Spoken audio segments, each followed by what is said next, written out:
ഈ ഒരു വീഡിയോയിൽ നമ്മൾ നോക്കാനായിട്ട് പോകുന്നത് എങ്ങനെയാണ് നമുക്കൊരു MSME അഥവാ ഉദ്യം രജിസ്ട്രേഷൻ ചെയ്യാൻ സാധിക്കുക എന്നുള്ളതാണ്. MSME എന്ന് പറയുമ്പോൾ ഉദ്യം രജിസ്ട്രേഷൻ എന്ന് പറയാറുണ്ട്, MSME സർട്ടിഫിക്കറ്റ് എന്ന് പറഞ്ഞു വരാറുണ്ട്, അതുപോലെ തന്നെ ഉദ്യോഗ ആധാർ എന്ന് പറഞ്ഞിട്ട് വരാറുണ്ട്. 3 പേരിൽ ഈ ഒരു സർട്ടിഫിക്കറ്റ് അറിയപ്പെടും. അപ്പോൾ അതെങ്ങനെ ചെയ്യുക എന്നുള്ളതാണ് നമുക്ക് നോക്കാനായിട്ട് പോകുന്നത്. അതിനായിട്ട് പ്രത്യേകിച്ച് ഡോക്യുമെന്റ് എന്നുള്ളത് ആധാർ കാർഡ്, പാൻ കാർഡാണ് ആവശ്യമുള്ളത്. Aadhaar card, mobile number linked ആയിരിക്കണം. മറ്റു ഡോക്യുമെന്റുകളുടെ ആവശ്യമൊന്നുമില്ല.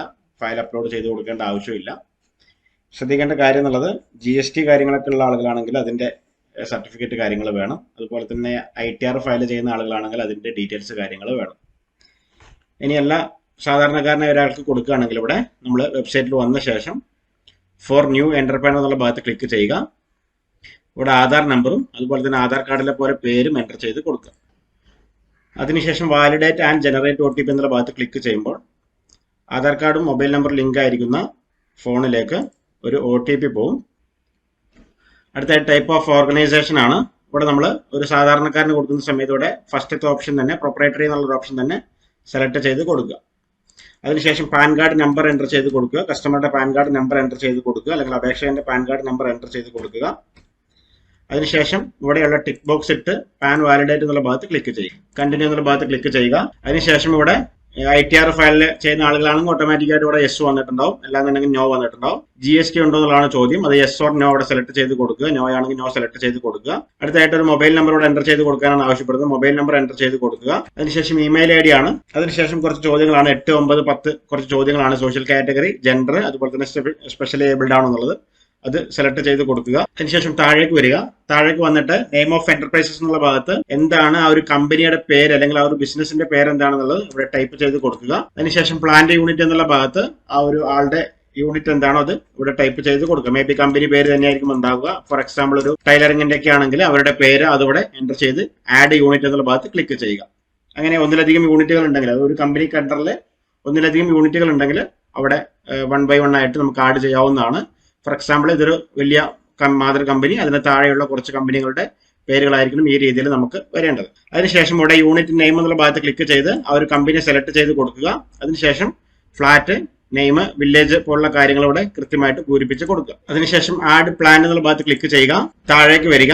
താഴേക്ക് വന്നിട്ട് ഇവിടെ ഒഫീഷ്യൽ അഡ്രസ് ഓഫ് എന്റർപ്രൈസ് എന്നുള്ള ഭാഗത്ത്, അതായത് നമുക്ക് ആ ഒരു കമ്പനിയുടെ ഒഫീഷ്യൽ ആയിട്ടുള്ള അഡ്രസ് എന്താണോ അത് ഇവിടെ ടൈപ്പ് ചെയ്ത് കൊടുക്കുക. മേ ബി അത് സെയിം തന്നെയായിരിക്കും മിക്ക കേസുകളിലും. അടുത്തായിട്ട് നമ്മൾ സെറ്റ് ചെയ്യേണ്ടതെന്നുള്ളത് ഇതിന്റെ ഒരു ലൊക്കേഷൻ ആണ് നമ്മൾ സെറ്റ് ചെയ്ത് കൊടുക്കേണ്ടത്. നമ്മൾ മാപ്പിലാണ് സെറ്റ് ചെയ്യേണ്ടത്. ലാറ്റിറ്റ്യൂഡും ലോങ്ങിറ്റ്യൂഡും നമ്മൾ മാപ്പിലാണ് സെറ്റ് ചെയ്യേണ്ടത്. വളരെയധികം ശ്രദ്ധിച്ചിട്ട് ചെയ്യുക. അതിനായിട്ട് ഇവിടെ ഗെറ്റ് ലാറ്റിറ്റ്യൂഡ് എന്നുള്ള ഭാഗത്ത് ക്ലിക്ക് ചെയ്തിട്ട് ഇവിടെ നമ്മൾ ഒരു മാപ്പ് നമുക്ക് ഓപ്പൺ ആയിട്ട് വന്നിട്ടുണ്ട്. നമ്മൾ കൊടുത്ത ജില്ല കാര്യങ്ങൾ ഇവിടെ വന്നിട്ടുണ്ടാവും ഓൾറെഡി. സോ നമ്മളത് സൂം ചെയ്യുക. നിങ്ങളുടെ ഒന്നുകിൽ ഇവിടെ പ്ലസ് ബട്ടൺ ഉപയോഗിച്ച് സൂം ചെയ്യാം, അല്ലാന്നുണ്ടെങ്കിൽ നിങ്ങളുടെ മൗസ് പോയിന്റിൽ ഒന്ന് ആ ഒരു ചക്രം കറക്കിയിട്ട് നിങ്ങൾക്ക് സൂം ചെയ്യാം. അതിനുശേഷം എവിടെയാണോ ഒരു ലൊക്കേഷൻ കറക്റ്റ് ആയിട്ട് വരുന്നത് ആ ഒരു ലൊക്കേഷൻ ഇതിൽ നിന്നും സെലക്ട് ചെയ്ത് കൊടുക്കുക. സംഭവം ചെറിയൊരു ടാസ്ക് ആണെങ്കിലും പെട്ടെന്ന് തന്നെ നമുക്ക് ചെയ്യാൻ പറ്റും. അങ്ങനെ നമ്മുടെ ലൊക്കേഷൻ നമ്മൾ കണ്ടുപിടിച്ചതിന് ശേഷം ഇവിടെ ഇതിന് മുകളിൽ ഈ ഒരു ആ ഒരു പോയിന്റ് ജസ്റ്റ് ഒരു കർസർ അവിടെ കൊണ്ടുവച്ചിട്ട് ജസ്റ്റ് ഒന്ന് ക്ലിക്ക് ചെയ്യുമ്പോൾ ഒരു പോയിന്റ് അവിടെ സെറ്റ് ആവുന്നതാണ്. ആ പോയിന്റുള്ള നമുക്ക് തോന്നുകയാണെങ്കിൽ നമുക്ക് മാറ്റിയിട്ട് ആ പോയിന്റിലേക്ക് വെക്കാവുന്നതാണ്. നമ്മൾ ആ പോയിന്റ് എവിടെയാണോ വെക്കുന്നത് അതിലേക്ക് അവിടെ വന്നിട്ടുണ്ടാവും. ഓട്ടോമാറ്റിക്കായിട്ട് അവിടെ ലാറ്റിറ്റ്യൂഡും ലോങ്ങിറ്റ്യൂഡും വന്നിട്ടുണ്ട്. നമ്മളൊന്നും ചെയ്യേണ്ട അവിടെ ഓക്കെ എന്നുള്ള ഭാഗത്ത് ക്ലിക്ക് ചെയ്യുക. അപ്പൊ അതിവിടെ സെറ്റ് ആയിട്ടുണ്ടാവും. അടുത്ത 14ാമത്തെ ചോദ്യം എന്നുള്ളത് നമുക്ക് ഉദ്യമ രജിസ്ട്രേഷൻ ഇതിന് മുന്നേ ഉണ്ടോ എന്നുള്ളതാണ്. സോ നമുക്ക് ഇല്ലാത്തതുകൊണ്ട് തന്നെ നോട്ട് അവൈലബിൾ അവിടെ വന്നിട്ട്. അടുത്തായിട്ട് സ്റ്റാറ്റസ് ഓഫ് എന്റർപ്രൈസ് ആണ്, അതായത് ബിസിനസ് ആരംഭിച്ചിരിക്കുന്ന വർഷം അല്ലെങ്കിൽ ആ ഡേറ്റ് ആണ് നമ്മളോട് ചോദിക്കുന്നത്. അതുപോലെ സെലക്ട് ചെയ്ത് കൊടുക്കുക. അതുപോലെ തന്നെ സെക്കൻഡ് കോളത്തിലുള്ള ഡേറ്റിലും ആ ഒരു ഡേറ്റ് തന്നെ കൃത്യമായിട്ട് നിങ്ങൾ എൻ്റർ ചെയ്ത് കൊടുക്കുക. അതിനുശേഷം ഇവിടെ bank name, IFSC code, bank account number ഈ കാര്യങ്ങൾ ഇവിടെ എൻ്റർ ചെയ്ത് കൊടുക്കാനാണ് ആവശ്യപ്പെടുന്നത്. സോ നമ്മളിവിടെ ബാങ്ക് നെയിം എൻ്റർ ചെയ്ത് കൊടുക്കുക. IFSC കോഡ് എന്നുള്ള ഭാഗത്ത് IFSC കോഡ് എൻ്റർ ചെയ്ത് കൊടുക്കുക. അതിനുശേഷം ബാങ്ക് അക്കൗണ്ട് നമ്പർ ഇവിടെ എൻ്റർ ചെയ്ത് കൊടുക്കുക.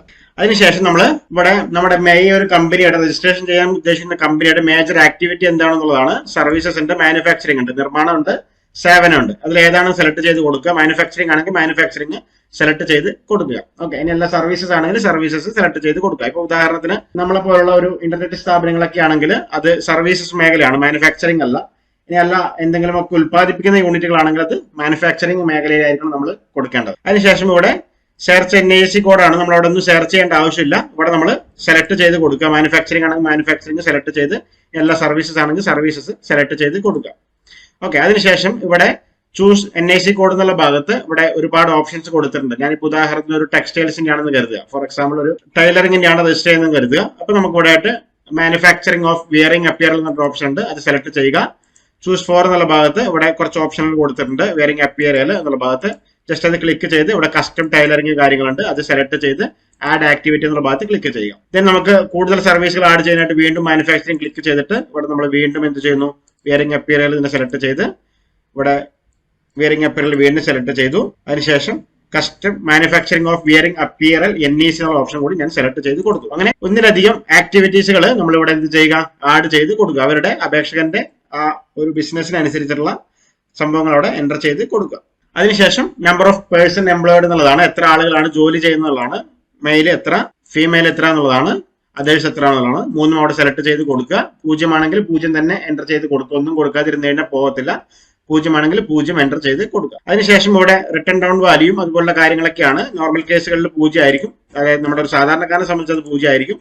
ഇനി എല്ലാവരുടെ ബിസിനസ്സിന് ഉള്ളതാണെങ്കിൽ അത് കൃത്യമായിട്ട് അവിടെ റിട്ടേൺ ഡൗൺ വാല്യൂ കാര്യങ്ങളൊക്കെ കൃത്യമായിട്ട് കൊടുക്കുക. അതൊക്കെ ITR ചെയ്യുന്ന ആളുകളാണെങ്കിൽ അവർക്ക് കൃത്യമായിട്ട് അറിയാവുന്നതാണ്. അതിനുശേഷം കുറച്ച് കാര്യങ്ങളാണ്, അത് യെസ് ഓർ നോ സെലക്ട് ചെയ്ത് കൊടുക്കുക. നിങ്ങൾ കുറച്ച് കാര്യങ്ങൾ ഇവിടെ കൊടുത്തിട്ടുണ്ട്, അത് കൃത്യമായിട്ട് യെസ് ഓർ നോ വായിച്ചു നോക്കിയതിന് ശേഷം കൊടുക്കുക. ഞാനിപ്പം എല്ലാം തന്നെ നോ കൊടുത്തു. അതിനുശേഷം submit and get final OTP എന്നുള്ള ഭാഗത്ത് ക്ലിക്ക് ചെയ്യുമ്പോൾ ഒരു പോപ്പപ്പ് ബോക്സ് നമുക്ക് ഓപ്പൺ ആയിട്ട് വരും. ഓക്കെ ഭാഗത്ത് ക്ലിക്ക് ചെയ്യുക. നമ്മൾ കൊടുത്തിരിക്കുന്ന മൊബൈലിലോട്ട് ഒരു 1 ടൈം പാസ്വേഡ് സെൻഡ് ആയിട്ടുണ്ടാവും, അത് ഇവിടെ എൻ്റർ ചെയ്ത് കൊടുക്കുക. അതിനുശേഷം വെരിഫിക്കേഷൻ കോഡ് എന്നുള്ള ഭാഗത്ത് താഴെയുള്ള കോഡ് എൻ്റർ ചെയ്ത് കൊടുക്കുക. അതിനുശേഷം ഇവിടെയുള്ള ഫൈനൽ സബ്മിറ്റ് എന്നുള്ള ഭാഗത്ത് ക്ലിക്ക് ചെയ്ത് ഓക്കെ ഭാഗത്ത് ക്ലിക്ക് ചെയ്യുക. അല്പസമയം നമ്മളൊന്ന് വെയിറ്റ് ചെയ്യുക. ഇപ്പൊ നമുക്ക് ഉദ്യം രജിസ്ട്രേഷൻ സക്സസ്ഫുള്ളി സബ്മിറ്റഡ് എന്ന് പറഞ്ഞിട്ട് കാണിക്കും. ഇവിടെ ഒരു നമ്പർ ഉണ്ടാവും, ഉദ്യം എന്ന് പറഞ്ഞിട്ട് തുടങ്ങുന്ന ഒരു നമ്പർ. ആ യു തൊട്ടിട്ട് തന്നെ നമ്മൾ സ്റ്റാർട്ട് ചെയ്ത് ആ ഒരു നമ്പർ ഒന്ന് കോപ്പി ചെയ്യുക. ഉദ്യം എന്ന് തുടങ്ങണം, ആ ഒരു യു തൊട്ടിട്ട് നമ്മൾ തുടങ്ങണം, നമ്പർ മാത്രം ചെയ്താൽ പോരാ. അതിനുശേഷം ഓക്കെ ഭാഗത്ത് ക്ലിക്ക് ചെയ്യുക. ഇപ്പൊ നമുക്ക് ഇവിടെ നമ്പർ കാണിക്കും, അവിടെ നമ്മൾ കോപ്പി ചെയ്യാൻ മിസ്സായി പോയി കഴിഞ്ഞാൽ നമുക്ക് ഇവിടെ നിന്നും വേണമെങ്കിൽ പ്രിന്റ് എടുത്തിട്ടോ അല്ലെങ്കിൽ കോപ്പി ചെയ്തിട്ടോ എടുക്കാവുന്നതാണ്. ഇനി നമ്മൾ ഇതിന്റെ സർട്ടിഫിക്കറ്റ് അടിക്കുന്നതിനായിട്ട് ഇവിടെ പ്രിന്റ് സർട്ടിഫിക്കറ്റ് എന്നുള്ള ഭാഗത്ത് ക്ലിക്ക് ചെയ്ത് ആ ഒരു നമ്മൾ കോപ്പി ചെയ്ത നമ്പർ ഇവിടെ എൻ്റർ ചെയ്ത് കൊടുക്കുക. അതുപോലെ തന്നെ നമ്മൾ അപേക്ഷയിൽ ഉപയോഗിച്ചിരിക്കുന്ന മൊബൈൽ നമ്പർ ഏതാണോ അത് ഇവിടെ എൻ്റർ ചെയ്ത് കൊടുക്കുക. ഇവിടെ OTP ആണെങ്കിൽ OTP എന്നുള്ള ഭാഗത്ത് ക്ലിക്ക് ചെയ്യുക. ഇനി ഇമെയിൽ ആണെങ്കിൽ ഇമെയിൽ എന്നുള്ള ഭാഗത്ത് OTP സ്വീകരിക്കാനായിട്ട് ക്ലിക്ക് ചെയ്ത് വാലിഡേറ്റ് ആൻഡ് ജനറേറ്റ് OTP എന്നുള്ള ഭാഗത്ത് ക്ലിക്ക് ചെയ്യുക. വന്നിരിക്കുന്ന OTP ഇവിടെ എൻ്റർ ചെയ്ത് കൊടുക്കുക. വാലിഡേറ്റ് OTP ആൻഡ് ലോഗിൻ എന്നുള്ള ഭാഗത്ത് ക്ലിക്ക് ചെയ്യുക. ഇവിടെ നമുക്ക് സർട്ടിഫിക്കറ്റ് ലഭിച്ചിട്ടുണ്ട്. ഇവിടെ നമ്മൾ പ്രിന്റ് സർട്ടിഫിക്കറ്റ് എന്നുള്ള ഭാഗത്ത് ക്ലിക്ക് ചെയ്യുമ്പോൾ നമുക്ക് അതിന്റെ ഉദ്യം സർട്ടിഫിക്കറ്റ് ഇവിടെ പ്രിന്റ് എടുക്കാവുന്ന രീതിയിലേക്ക് വന്നിട്ടുണ്ടാവും. ഈ ഒരു രീതിയിലാണ് നമ്മൾ MSME സർട്ടിഫിക്കറ്റ് എന്ന ഉദ്യം രജിസ്ട്രേഷൻ സർട്ടിഫിക്കറ്റിന് അപേക്ഷ കൊടുക്കുന്നത്. പ്രത്യേകം ശ്രദ്ധിക്കേണ്ട കാര്യം എന്നുള്ളത് കംപ്ലീറ്റ്ലി ഫ്രീ ആണ്, പ്രത്യേകിച്ചിട്ട് വേറെ കാര്യങ്ങളൊന്നും ഇല്ല ഇതിനകത്ത്. ആവശ്യമുള്ള കാര്യങ്ങൾ എന്നുള്ള Aadhaar card, bank passbook, pan card, ഇത്തരം കാര്യങ്ങൾ മാത്രമാണ് ഇതിലേക്ക് ആവശ്യമുള്ളത്. പിന്നെ ഫേക്ക് വെബ്സൈറ്റുകൾ ഒരുപാടുണ്ട്, അതുകൊണ്ട് തന്നെ കൃത്യമായിട്ടുള്ള വെബ്സൈറ്റ് വഴി മാത്രം ചെയ്യുക. സർട്ടിഫിക്കറ്റ് പ്രിന്റ് കസ്റ്റമർക്ക് വേണമെങ്കിൽ എടുത്ത് കൊടുക്കാവുന്നതാണ്. വേണമെങ്കിൽ നല്ല കസ്റ്റമർക്ക് ആവശ്യമുണ്ടാവും, അത് കസ്റ്റമർക്ക് കൃത്യമായിട്ട് പ്രിന്റ് എടുത്ത് കൊടുക്കുക.